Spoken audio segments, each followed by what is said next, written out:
Identitas dan tindakan kolektif. Pembahasan bersama Alessandro Pisorno. Mengapa individu-individu mau bergabung dalam aksi demo, melakukan militanisme atau kerja sukarela? Mengapa kita mau ikut dalam pengambilan suara? Singkatnya, apa yang mendorong kita untuk terlibat dalam tindakan kolektif? Bagi sosiolog Italia, Alessandro Pisorno, di balik enigma ini ada satu penjelasan pertama, yaitu mencari identitas dan pengakuan dari orang lain secara permanen. Interpretasi yang ikut andil dalam memasyurkan nama Alessandro Pisorno ini merupakan hasil dari sebuah alur perjalanan pribadi dan berbagai pertemuannya dengan sekian orang dan sejumlah peristiwa. Ini semua dimulai pada tahun 1952. Saat itu Alessandro Pisorno mengajar di Paris untuk sejumlah mahasiswa yang tengah mempersiapkan agregasi Italia. Pirandello tengah menjadi programmernya, dan dengan menelaah hasil karya sang penulis besar dari Italia itu, Alessandro Pisorno menemukan arti penting pertanyaan tentang pengakuan ini. Tidak berapa lama kemudian, dalam sebuah kolokium atau perdebatan, ia bertemu dengan pimpinan perusahaan firma Olivetti yang setuju untuk mendirikan sebuah pusat riset ilmu-ilmu kerja di Italia yang kelak akan dipimpinnya mulai tahun 1953 hingga 1956. Karena selanjutnya ia condong dalam dunia kerja, maka untuk beberapa waktu ia melupakan permasalahan tentang identitas itu. Dalam pertengahan kedua tahun 1950-an, sebenarnya iklim ilmu pengetahuan sosial Italia ditandai dengan problematika Marxisme, kelas-kelas sosial, dan industrialisasi. Pada tahun 1956, pada Kongres Sosiologi Sedunia di Amsterdam, ia bertemu dengan Edgar Morin. Dari pertemuan ini lahirlah majalah Arguments, dan bersama sejumlah sosiolog Italia, Pisorno kemudian ikut berpartisipasi dalam mendirikan Asosiasi Ilmu-Ilmu Sosial Italia. Pada masa itu ia kembali memikirkan pertanyaan tentang identitas. Saya perhatikan bahwa bagi kebanyakan orang, segala kompromi dalam hal ideologi kembali membuat kita bertanya tentang identitas. Sebaliknya, bagi kaum komunis, orang bisa menerima sekian banyak peraturan karena identitas mengalir dengan sendirinya. Inilah kartu partai itu. Episode berikutnya terjadi pada tahun 1962 pada Kongres Sosiologi di Washington. Dalam sebuah diskusi, Robert Merton terus menginterogasi Alain Touraine dan Pisorno tentang situasi sosiologi di Prancis dan Italia. Keduanya menjawab dengan jawaban yang sama, bahwa baik di Prancis maupun Italia tidak ada disiplin sosiologi selain yang tampak. Pada masa itu, disiplin ilmu sosiologi ini belum tersusun jelas. Audiens sosiologi lebih banyak kaum intelektual dibanding para kolega mereka. Semacam kongres sosiologi pertama di Italia baru berlangsung pada tahun 1961. Elemen terakhir yang sangat menentukan kelak berasal dari gerakan sosial, yaitu dari mahasiswa dan kemudian dari para buruh di tahun 1968 dan akan diperpanjang di Italia pada tahun-tahun berikutnya. Pisorno memandang kejadian di depan matanya itu sebagai pembentukan aktor kolektif yang belum pernah dipentaskan sebelumnya. Saya Sumayans bertanya, ketika Anda menyadari pentingnya gerakan sosial pada tahun 1968, maka Anda kemudian mempelajari gerakan kaum buruh. Tetapi bagaimana Anda bisa beralih dari analisis dalam pengertian kelas dengan teori tentang identifikasi? Jawaban Alessandro Pisorno. Kontak dengan hal aneh saat itu, yaitu gerakan sosial, menurut saya disertai dengan satu penemuan lain yang bersifat teoretis. Analisis pertama bersifat sosiologi makro, yakni hasil karya Charles Tilly atau Touraine. Selanjutnya, jika berada pada tataran sosiologi mikro, maka teori yang dominan adalah teori pilihan rasional. Dengan kata lain, para aktor atau pelaku akan bertindak karena mereka memang tertarik untuk melakukannya, atau karena menganggap mereka bisa memperoleh keuntungan dari tindakan itu. Namun saya terkejut setelah membaca buku berjudul La Logique de l'Action Collective atau Logika Tindakan Kolektif karya Mancur Olson. Buku itu sangat menarik sebab memberi bukti adanya jalan buntu atau impas, yaitu ketidakmungkinan menyadari tindakan kolektif jika kita tetap mempertahankan hipotesis tentang tindakan rasional. Di sini, sains humanis bertanya bagaimana mekanisme yang menjadikan identitas sebagai struktur tindakan kolektif. Alessandro menjawab, kita harus memulai fenomena pengakuan. Untuk memahami hal ini, kita harus berada pada dua tataran konstruksi identitas, yaitu tataran identitas personal dan tataran identitas kolektif. Apa yang pernah saya tekankan sehingga saya mengambil referensi pada Pirandello bahwa identitas kita didefinisikan oleh orang lain, atau lebih pada pengakuan yang diberikan orang lain mengenai identitas kita, oleh maksud-maksud atau kualitas yang mereka berikan kepada kita dan lain-lain. Di antara sekian bukti paling penting misalnya bagi orang-orang Yahudi di Jerman pada tahun 1930-an, bukanlah bahwa mereka mendefinisikan diri sebagai Yahudi itu sendiri, melainkan institusi-institusi Jerman yang kemudian mendefinisikan mereka seperti itu. Jadi, yang diperhitungkan adalah definisi dari orang lain. Sains humanis kembali bertanya, ketika para pekerja menuntut kenaikan gaji atau prestasi sosial, bagaimanapun juga mereka berusaha untuk memperoleh keuntungan konkret. Alessandro menjawab, saya tidak bermaksud mengatakan bahwa tidak ada tujuan praktis dalam tindakan kolektif. Tentu saja memang ada tujuan-tujuan praktis. Apa yang dikesampingkan dalam analisis saya adalah posibilitas untuk menjelaskan adanya partisipasi itu dengan memperhitungkan keuntungan personal yang diperoleh dengan cara merealisasikan tujuannya. Pada kasus pemogokan misalnya, saya akan mengambil keuntungan dari kenaikan atau gaji penner yang dituntut, bahkan meskipun saya tidak ikut berpartisipasi dalam aksi itu. Saya bahkan bisa menabung potongan gaji saya, dan ongkos partisipasi dalam tindakan kolektif itu juga sangat penting, seperti jika mengambil resiko ikut dalam aksi demo yang keras. Di sini, sains humanis kembali bertanya, apakah bentuk-bentuk tindakan kolektif telah berubah sejak Anda mengamati fenomena ini? Maksudnya selama 30 tahun ini. Alessandro menjawab, ya, bentuk ini mengandung objek-objek yang baru sebagaimana yang terbukti dalam gerakan-gerakan feminis ekologis. Sosiolog Amerika Ronald Inglehart menjelaskan pesatnya pertumbuhan kelas menengah, meningkatnya level instruksi dan munculnya nilai-nilai baru.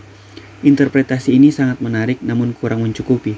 Saya menganggap bahwa munculnya gerakan-gerakan ini juga merupakan konsekuensi dari melemahnya bentuk-bentuk representasi institusional, parlementer dan sindikat dan politik. Gerakan-gerakan ini sejak 20 tahun lalu semakin lama semakin jelas, tumbuh secara sporadis, begitu cepat bubar namun muncul kembali dengan memperbaharui diri. Mereka menegaskan pemikiran tentang solidaritas yang kokoh dan partisipasi yang dikehendaki. Mereka juga mengkonfirmasikan aspek ganda, yakni pengakuan melalui partisipasi dan keinginan untuk bisa eksis melalui penampilan di depan publik. Namun mereka tidak tertarik untuk menaklukkan kekuasaan politik.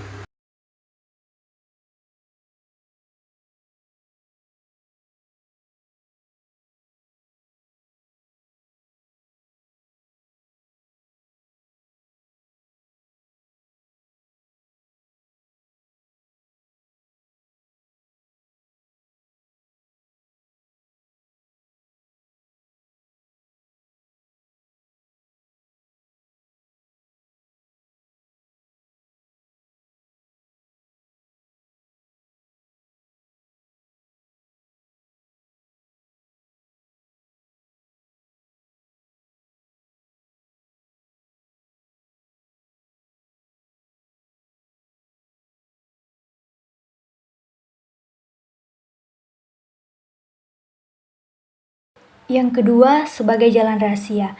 Dalam Locke the Action Collective atau Logika Tindakan Kolektif tahun 1965, sosiolog Mancur Olson mengangkat paradoks berikut.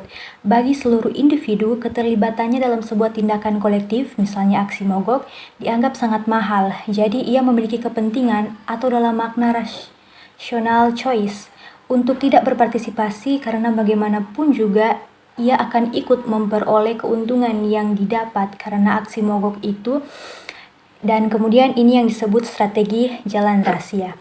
Yang ketiga, ikatan-ikatan horizontal dan vertikal. Politikus Anthony Obsterschall dalam bukunya Social Conflict and Social Movement atau Konflik Sosial dan Gerakan Sosial tahun 1973 menggarisbawahi peran organisasi sebagai sumber tindakan kolektif. Ia membangun sebuah tipologi gerakan-gerakan kolektif sesuai dengan prinsip-prinsip yang menjadi struktur organisasinya. Pada skala horizontal, ikatan-ikatan ini bisa berupa komunitas atau gerakan separatis, asosiasi atau sindikat, atau ikatan-ikatan yang tak terkendali atau pemberontakan kaum urban. Dalam skala vertikal, hal tersebut sangat bervariasi, sesuai dengan kenyataan apakah kelompok itu terisolasi dari ikatan dengan kekuasaan atau tidak. Yang keempat, repertoar tindakan kolektif. Charles Tilly dalam karyanya From Mobilization to Revolution tahun 1978 menelusuri kembali sejarah sosial tentang perdebatan, terutama yang menunjukkan bagaimana munculnya aksi mogok dan demo pada abad ke-15 sebagai cara berekspresi yang dianggap sah. Ia menyimpulkan bahwa individu-individu memilih caranya sendiri dalam mengungkapkan protes di tengah-tengah repertoar tindakan, dan ini berbeda-beda menurut zamannya, tempat, kelompok, hubungan kekuatan, dan sebagainya. Selanjutnya, ia membangun sebuah model tindakan kolektif dengan prinsip-prinsip yang bervariasi, di antaranya organisasi dan kohesi kelompok, akses ke arah sistem politik, dan ancaman represi. Dan yang kelima, lari, bersuara, dan loyalitas. Model yang mengacu pada ekonom Albert Hirachman dalam Exit Voice dan Loyalty pada tahun 1970, ini berdasarkan pada penelaran berikut. Ketika mengalami kekecewaan, seorang individu itu memiliki 3 cara pemecahan. Ia mengalah atau loyalty atau pergi, misalnya mengembalikan kartu keanggotaan sindikatnya atau keluar dan meninggalkan, atau melibatkan diri dalam aksi protes atau yang disebut bersuara. Jadi Hirschman menunjukkan bahwa menengahi antara tindakan meninggalkan dan bersuara ternyata cukup rumit dan bersifat memaksa. Atau demikianlah maka di Paris orang tidak mudah untuk memboikot RATP. Dan bahwa efektivitas salah satu strateginya bergantung pada konteks dan organisasi terkait. Apakah aksi demo menentang OMC yang kita amati di Seattle itu juga mengungkapkan aspirasi ini? Alex Random menjawab, mungkin saja, namun saya belum punya waktu mempelajarinya. Pasti akan menarik, sebab aksi itu sangat tidak terduga dan kompleks. Salah satunya adalah karakter kompositnya. Di samping itu adalah pemakaian peralatan komunikasi elektronik. Saya kira ini adalah fenomena dari masa datang yang bisa mempengaruhi sifat dasar dari partisipasi politik. Teori Anda yang juga memungkinkan kita untuk menganalisis rasionalitas perilaku dalam pemilihan, bagaimana caranya? Ia menjawab, dari sudut pandang sosiologi mikro, paradoks dalam pemungutan suara sama dengan paradoks dalam tindakan kolektif. Si pemilih tahu bahwa kartu suara yang tenggelam dalam tumpukan kartu lainnya mungkin tidak memiliki peluang untuk ikut menentukan. Dengan tetap tinggal di rumah, ia akan menghindari ongkos perjalanan atau tempat pemungutan suara dan menghemat biaya untuk menyempurnakan informasi yang harus diberikan seluruh warga dalam pemilihan jika ingin mengetahui sebabnya. Jika mayoritas individu melakukan tindakan tidak berguna semacam itu, maka yang terjadi adalah sebuah peristiwa identifikasi kolektif. Maka warga menjadi bukti atas keanggotaannya terhadap suatu kolektivitas tertentu. Riset Anda yang paling aktual mengenai sistem politik Italia, terutama masalah korupsi. Bagaimana Anda bisa beralih dari tema tindakan kolektif ke tema korupsi? Ia menjawab, pada awalnya ada suatu tuntutan keingintahuan dalam arti bahwa sistem korupsi baru-baru ini telah terungkap di hadapan publik dan publik ingin dijelaskan tentang sebab dan bagaimana fenomena-fenomena tertentu bisa terjadi, sehingga tepat jika kita bisa turut berpartisipasi dalam usaha untuk memberi penjelasan itu.